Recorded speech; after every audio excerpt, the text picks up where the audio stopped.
सबसे अहम चीज़ जो स्कॉलरशिप के लिए चाहिए होती है हमें, वो होती है हमारी सीवी, जो हमारी काबिलियत के बारे में जो सिलेक्शन कमेटी है उसको बता रही होती है कि भाई एक्चुअल में ये बंदा कौन कौन सी कैपेबिलिटीज़ रखता है और कौन कौन सी इसके पास स्किल सेट जो है अवेलेबल है। क्योंकि सबसे पहली चीज़ जो देखनी होती है उन्होंने, वो आपकी सीवी होती है, जो सबसे ज़्यादा अहम होती है।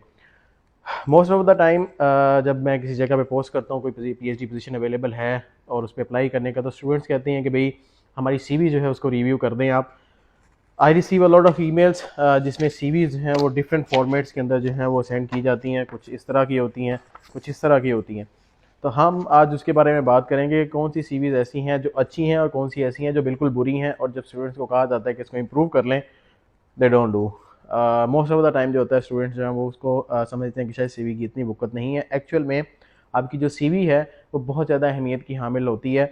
चाहे वो 2 पेज सीवी हो, कुछ स्कॉलरशिप के अंदर 2 पेज सीवी जो है वो रिक्वायर होती है, कुछ स्कॉलरशिप्स के अंदर आपको फुल फ्लैज जो सीवी है जिसके अंदर आपने ईच एंड एवरीथिंग अपनी इनकॉर्पोरेट करनी है, वो रिक्वायर होती है। तो आज हम उन सीवीज़ के कंपैरिजन करेंगे, और जो सीवी एक बड़ी अच्छी सी और तरतीब से बनाई हुई होती है उसका क्या फ़ायदा होता है हमें, हम उसके बारे में भी बात करेंगे। तो let's start with the CV, कौन सी सीवी अच्छी है और कौन सी सीवी बुरी है। तो अब हम बात करते हैं जी सीवीज़ की। कौन सी ऐसी सीवीज़ हैं जो बहुत ज़्यादा सारी बुरी होती हैं जो मुझे रिसीव होती हैं मोस्ट ऑफ द टाइम। उसमें सबसे पहली जो सीवी है मेरे पास वो कुछ इस तरह से आती है, जिसके अंदर पिक्चर यहाँ पे लगाई होती है, यहाँ पे अपना नाम वगैरह उन्होंने लिखा होता है। ये एक्चुअल में मुझे सीवी रिसीव ही हुई थी, तो मैंने जो आइडेंटिटी है स्टूडेंट्स की वो रिमूव करके आपको जो है वो दिखा रहा हूँ। अच्छा, अब ये यहाँ पर देखें कि जब आप ये वाली जो सीवी है, ये एक्चुअल में पाकिस्तान के अंदर यूज़ होती है जहाँ पर आपने किसी जॉब के लिए अप्लाई करना होता है। अब आपकी जो एजुकेशन बैकग्राउंड्स हैं ये देखें, यहाँ पर इन्होंने इसके अंदर जो है वो मेंशन किया हुआ है, जो कि एक्चुअल में बिल्कुल छोटा सा जो है वो आपके बारे में कुछ भी नहीं बता रहा है। ऐसा लग रहा है जैसे आपने अपने नेम्स वगैरह जो हैं या अपनी कोई सर्टिफिकेशंस वगैरह हैं वो जो लिखी हुई हैं। फ़ोन नंबर्स और वेबसाइट जो हैं ये तो आपकी एक फॉर्मेलिटी का हिस्सा होती ही हैं। जबकि दूसरी जानिब अगर हम देखें तो यहाँ पे कुछ एक्सपीरियंस कुछ इस तरह से लिखा होता है, देयर इज़ नो डिटेल कि भाई यहाँ पर इस बंदे ने माइक्रोबायोलॉजी लैब के अंदर क्या क्या काम किए हैं, कौन सी स्किल्स हासिल की हैं और कौन कौन से प्रोटोकॉल्स हैं उसने रन किए हैं। फिर ये कुछ रेफरेंसेस हैं और ये सॉफ्टवेयर स्किल्स हैं।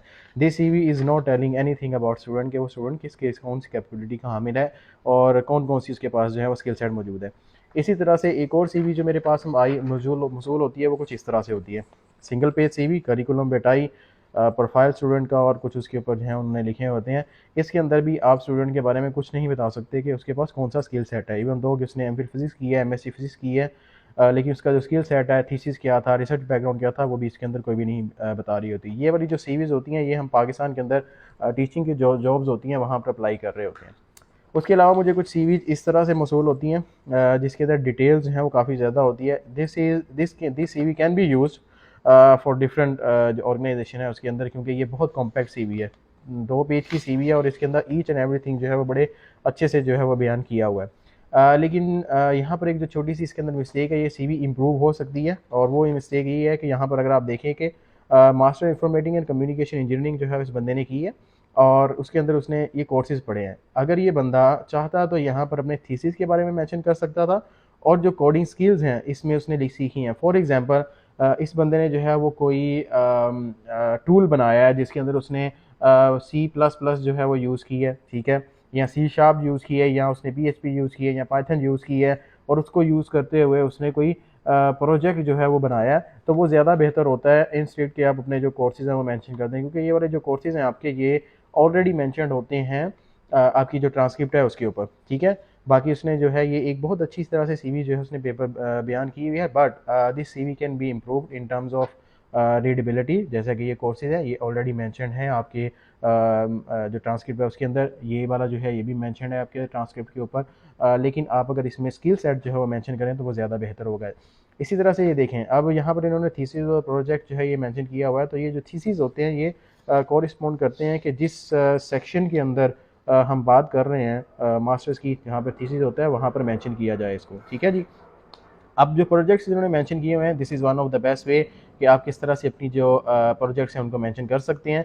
जैसा कि skin lesion is a difficult to identify by naked eye, ठीक है, ये तो आपका हाइपोथेसिस है, लेकिन इन्होंने क्या किया, अगर ये वाली जो लाइन है ये भी बेहतर हो सकती थी। किस तरह से कि ये कह सकते थे skin lesions can be modelled using basic unit and attention. ठीक है जी। ये कुछ जो टूल्स हैं जो इन्होंने यूज़ किए उसके नतीजे में इन्होंने जो है इसको किया है।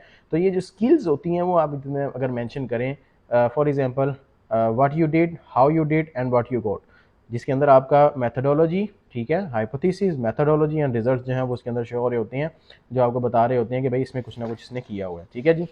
दूसरी ये CV है। इसी तरह से जो बहुत कॉमन यूरोपास फॉर्मेट है वो यूज़ होता है, तो उसमें कुछ स्टूडेंट क्या करते हैं, कुछ इस तरह से जो ब्लैंक पेजेस हैं वो ऐड कर रहे होते हैं। ये जो सारा जो ब्लैंक पेज है ये एक बहुत नेगेटिव इंप्रेशन देता है। और अगर आप ये वाली जो चीज़ है जो अपनी आप यूज़ कर रहे हैं अबाउट मी के बारे में, तो इसमें वो चीज़ें यूज़ करें जो एक्चुअली तौर पर आपने प्रैक्टिकली अपनी CV के अंदर जो है वो की हुई हैं। ठीक है जी।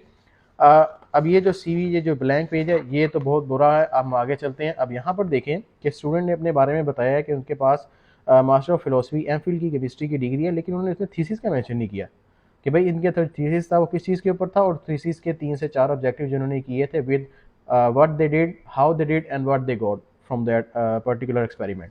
इसी तरह से ये देखें बाकी जो नीचे हैं, even though this profile is very good, जिसमें काफ़ी ज़्यादा चीज़ें उन्होंने की हुई हैं, बट स्टिल वो जो चीज़ है वो मेंशन नहीं है। अब उसके बाद क्या है जी, एजुकेशन के बाद उन्होंने वर्क एक्सपीरियंस ऐड किया हुआ है। हम जब भी PhD पोजीशन के लिए अप्लाई कर रहे होते हैं वर्क एक्सपीरियंस हम पहले लेके आते हैं, क्योंकि PhD itself is a job. तो अब यहाँ पर भी इन्होंने जो है वो चीज़ें मिसिंग की हुई हैं। जिस तरह से यहाँ पर देखें ये रिसर्च फेलोशिप है, लेकिन इन्होंने इसके नीचे बयान ही नहीं किया हुआ एक्चुअल में इन्होंने क्या किया है, सिर्फ उसका जो टॉपिक है वो लिख दिया हुआ है। ठीक है जी। और इसी तरह से ये देखें पेज जो है आपको नीचे से खाली देखने को मिल रहे होते हैं, और ये जो जैसे ये इन्होंने ये वाला जो प्रोजेक्ट किया है इसके अंदर भी इन्होंने मेंशन नहीं किया कि भाई इन्होंने एक्चुअल में वहाँ पे क्या किया हुआ है। तो अब मैं आपको एक CV दिखाऊंगा जिसके अंदर एक स्टूडेंट है, उसने बड़े अच्छे से जो है ना अपनी तमाम की तमाम जो ड्यूटीज़ हैं उनको बड़े अच्छे से बयान किया है। जैसा कि ये देखें अगर आप इसकी CV, ये बंदा जो है इसने फुल वर्क एक्सपीरियंस सबसे पहले ऐड किया हुआ है, जिसके अंदर उसने कहा है कि मैं फुल स्टैक डेवलपर रहा हूँ इस जगह के ऊपर। लोकेशन उसने मेंशन कर दी हैं, और यहाँ पर उसने जो है ना ऑब्जेक्टिव मेंशन किया, क्या किया, to implement enterprise resources in national textile research centre. अब क्या चीज़ है इसमें, एक्शन वर्ब्स हैं कि भाई इस बंदे ने ये वाली जो रिसोर्सेज हैं ये प्लान की है किस जगह पे, इस जगह पे। उसके बाद जी इस बंदे ने डेटाबेस डेवलप किया, टेस्टिंग की, वर्कफ्लो किया इस सेंटर के अंदर। आप देख लें कनेक्शन दोनों का, उसके अंदर जो है वो मैच अप हो रहा है। तो इस तरह से आप इसको मैच कर सकते हैं। अब इसी तरह से हम इसकी जो CV है वो देखते जाते हैं, और आप खुद भी इसके बारे में जो है वो देखें कि आपको कहाँ पर लगता है कि ये स्टूडेंट इस CV में और जो पहले जो CVs मैंने आपको दिखाई हैं उनमें क्या क्या फ़र्क है। आप देखें यहाँ पर स्टूडेंट का अगला C है जी कि उसने टीचिंग असिस्टेंट की जॉब की है। अब यहाँ पर देखें अगर आप इसको एक नज़र कॉमनली भी देखेंगे, ये CV पढ़ी आप ऐसे उठाएंगे तो जो कीवर्ड्स हाईलाइटेड हुए हैं जैसे आर्टिफिशियल इंटेलिजेंस, अगर ये बंदा किसी आर्टिफिशियल इंटेलिजेंस की लैब में अप्लाई कर रहा है तो प्रोफेसर को सबसे पहले पता लग जाएगा अच्छा ये आर्टिफिशियल इंटेलिजेंस, अच्छा क्या यूज़ किया, पाईचार्म यूज़ किया, टूल ये यूज़ किए हुए हैं, अच्छा पाइथन भी यूज़ किया हुआ है इसने। तो दिस टेल्स अबाउट स्टूडेंट कि भाई इसने जो है ना ये चीज़ की है, टूल्स ये यूज़ किए हैं, और क्या उसके बाद उसने रिजल्ट दिया है। इसी तरह से ये देखें इसके जितने भी जो स्टूडेंट के पर्सपेक्टिव हैं, जो टीचिंग एक्सपीरियंस है, उसने उसको इस तरह से हाईलाइट करके बताया हुआ है। अब इसी तरह से ये देखें अगर इस बंदे ने किसी जगह पे जो है ये डेवलपर का काम किया तो वहाँ पर भी उसने मेंशन किया है कि मैंने वेबसाइट डेवलप की, क्या यूज़ किया, मैंने Node.js जो है उसको यूज़ किया। इसी तरह से उसने मेंशन किया कि मैंने प्रैक्टिकली वर्क किया है इन चीज़ों के साथ, क्योंकि ये तमाम की तमाम जो चीज़ें हैं ये आपकी वेब डेवलपमेंट के अंदर जो है यूज़ हो रही होती हैं, क्योंकि माइस्क्ल में बैक एंड डेवलपमेंट होता है। इसी तरह से उसने किया कि जी अटेंडेंस मैनेजमेंट सिस्टम भी मैंने किया, तो उसमें भी ये चीज़ें जो है यूज़ हो रही होती हैं। अब इंटर्नशिप के बारे में अगर बात करते हैं उसको हम कैसे बात कर सकते हैं, तो इंटर्नशिप में कहते हैं जी working with logistic team to manage reporting. इस बंदे ने लॉजिस्टिक टीम जो है उसके साथ मैनेज काम किया है और जो बुकिंग है उसको मैनेज किया है। इसी तरह से अगर इस बंदे ने किसी के साथ जो है वो वैसे काम किया हुआ है वेब डेवलपिंग डिज़ाइनिंग का, तो कौन सी वेबसाइट डेवलप की, कौन सा प्लेटफॉर्म यूज़ किया, कौन सी कोडिंग यूज़ की। अच्छा जी, अब इस ये जो स्टूडेंट है इसका जो एडमिशन है वो इस यूनिवर्सिटी में फुल स्कॉलरशिप के ऊपर हुआ है, उसने उसको भी ऐड कर दिया, क्योंकि मैंने उसे रिक्वेस्ट की थी कि मुझे ये सेंड करे ताकि मैं इसको जो है ना वो लोगों को दिखा सकूँगी आपकी CV इतनी बेहतर है और आपका जो स्कॉलरशिप है वो आपने जो विन किया है। तो इस बंदे ने अभी रोबोटिक्स के अंदर फुल स्कॉलरशिप पे एडमिशन हुआ है। रिसेंटली इस बंदे ने जो है ये अटेंड की है ये वाली रोबोटिक्स की, और उसके अंदर भी उसने मेंशन किया हुआ है कि भाई कौन सी फील्ड है। ठीक है, लेकिन ये वाली चीज़ जो है इम्प्रूव हो सकती है, क्योंकि वो अभी अटेंडिंग में था, तो इसलिए मुझे उसने जो है प्रॉपर डिटेल वगैरह उसकी सेंड नहीं की। अब ये देखें बैचलर्स के अंदर इसने भी वही जो चीज़ है थोड़ी सी मिस्टेक इसने यहाँ पर की हुई है कि हमने सॉफ्टवेयर इंजीनियरिंग के फंडामेंटल्स पढ़े हैं, ये भी बेहतर हो सकते थे यहाँ पर कि अगर ये यहाँ पर ऐड कर लेता अपनी जो स्किल सेट है उनको, अगर कोई प्रोजेक्ट वगैरह है या FYP जिसे कहा जाता है, FYP जो फाइनल ईयर प्रोजेक्ट होता है उसके बारे में यहाँ पर मेंशन कर सकता था। लेकिन जैसे ही हम आगे जाएंगे तो हमें और ज़्यादा जो चीज़ें हैं वो क्लियर होती जाएंगी। अच्छा भाई, प्रोजेक्ट्स आ गए हैं इस बंदे के, इस बंदे ने ये फाइनल ईयर का प्रोजेक्ट्स में ऐड किया है। This is one of the plus point कि इस बंदे ने कहा है कि जी मैं वहाँ नहीं ऐड करता, इसको करता हूँ यहाँ पर प्रोजेक्ट्स में, ताकि एक लाइन जो है वो मेरी मिल जाए। इसमें भी इस बंदे ने जो है पैराग्राफ्स लिखे हुए हैं, लेकिन ये पैराग्राफ्स जो है most of the time professor read नहीं करते। वो क्या करते हैं, वो कीवर्ड्स को जो है ना वो स्पेल आउट कर रहे होते हैं, ढूंढ रहे होते हैं। तो कीवर्ड्स अगर आप देखें यहाँ पर, तो उस बंदे ने क्या किया, जो कीवर्ड्स थे उनको उसने बोल्ड कर दिया, ताकि उस बंदे को सारा ना पढ़ना पड़े, सिर्फ उसको पता लगे कि अच्छा भाई इस बंदे ने फाइनली प्रोजेक्ट किया, उसने माइक्रोसॉफ्ट एसक्यूएल किया है और ये यूज़ किया। तो इसका मतलब है कि मुझे सिर्फ यहाँ से लेके यहाँ तक जो लाइन है ये पढ़नी है, जिससे मुझे आइडिया हो जाए कि इस बंदे ने क्या किया। इसी तरह से इसने जो नीचे वाले जो प्रोजेक्ट्स हैं उसमें भी क्या मेंशन किया हुआ है, सेलुलर इंटरफेस, उसके अंदर भी उसने वही चीज़ें जो है हाईलाइट कर दी हैं जो चीज़ें ज़्यादा अहमियत की आमिर हैं। लेकिन इसमें उसने क्या किया है, उसने प्रॉपर डिटेल बता दी, तो उसने नीचे बता दिया कि स्टूडेंट फैकल्टी का लॉगिन सिस्टम जो है वो मैनेज किया यूजिंग ये वाले। तो उससे क्या हुआ कि जब प्रोफेसर इसको देखेगा कि भाई इसने HTML जावास्क्रिप्ट के अंदर और CSS3 में किया है काम, तो वो सीधा जो है इस पर जाएगा कि अच्छा हाँ ये तो इसके साथ जो है वो मैच कर रही है बाकी स्किल सेट। अब आगे हम मूव कर लेते हैं। अब देखें इसके जो प्रोजेक्ट्स हैं उसमें मोस्टली जो है उसने हालांकि पैराग्राफिंग के अंदर लिखा हुआ है, लेकिन उसने क्या किया, बोल्ड कर दिया, ताकि बंदा जो है सिर्फ कीवर्ड्स उठाए कि भाई अच्छा फॉर एग्जांपल ये बंदा अप्लाई कर रहा है किसी पाइथन के लिए, पाइथन की PhD पोजीशन के लिए अप्लाई कर रहा है, जहाँ पर उसने लिखा हुआ है कि पाइथन चाहिए, आर्टिफिशियल इंटेलिजेंस चाहिए, लैंग्वेज प्रोसेसिंग चाहिए। तो प्रोफेसर क्या करेगा, अच्छा पाइथन, ये भी पाइथन आ गया, अच्छा इसमें पाइथन में काम किया, इसने फ्लटर में भी काम किया है, C# भी यूज़ हो रही है इसमें हमारे प्रोजेक्ट में, ठीक है, C++ भी यूज़ हो रही है, ओके जी बेहतरीन हो गया। तो उससे क्या होगा कि वो आपको उस चीज़ से जो है ना वो एक्सट्रैक्ट कर लेगा कि भाई हाँ एक्चुअल में इस बंदे के पास ये वाला एक्सपीरियंस मौजूद है। इसी तरह से ये देखें, ये प्रोजेक्ट उसने किया है, उसमें प्रॉपर उसने जो है डिटेल्स वगैरह मेंशन कर दी हुई हैं। जिस तरीके से उसने जो चीज़ें थी, जो चीज़ें उसने की हैं वो मेंशन की हैं। अब आ जाते हैं हम वॉलंटियर सेक्शन के ऊपर। अब देखें वॉलंटियर में उसने क्या किया जी, डायरेक्टर ग्राफिक डिज़ाइन कर रहा है ये नेशनल स्ट्रक्चर यूनिवर्सिटी में। उसने कहा कि मैंने ये सर्विंग की है, लेकिन मेन चीज़ें सिर्फ हाईलाइट कर दी कि मैंने क्योंकि ग्राफिक डिज़ाइन की पोस्ट है, एडोबी और कैनवा यूज़ किया है, बस बात खत्म होगी। अब उसके अंदर दूसरा जो इसने किया है वो की फ्लड डोनेशन टीम में किया। तो इसने क्या किया, डोनेशन में कौन सी चीज़ें आती हैं जो ग्रैब करने के लिए टेंशन की, फूड, मनी एंड क्लॉथ्स की हैं और लोगों के लिए, और क्या कितना इकट्ठा किया इसने सम, इसने किया जी $800 इकट्ठे किए।